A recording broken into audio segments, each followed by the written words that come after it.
Subukan natin iluto ang pepper steak, the Parparnisan way.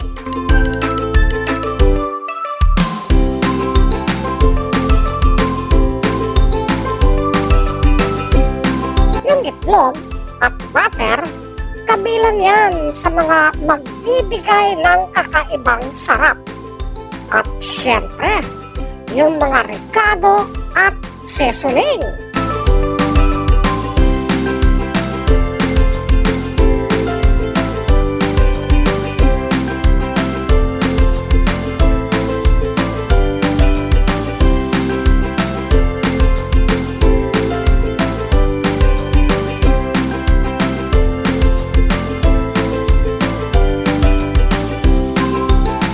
Dapat tender, malambot yung karne para masarap talaga. Tsaka pag ninunguya mo, malinamnam.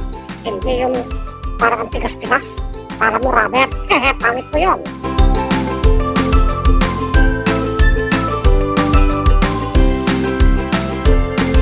Charan! Yan na ang Parparnisan na pepper steak.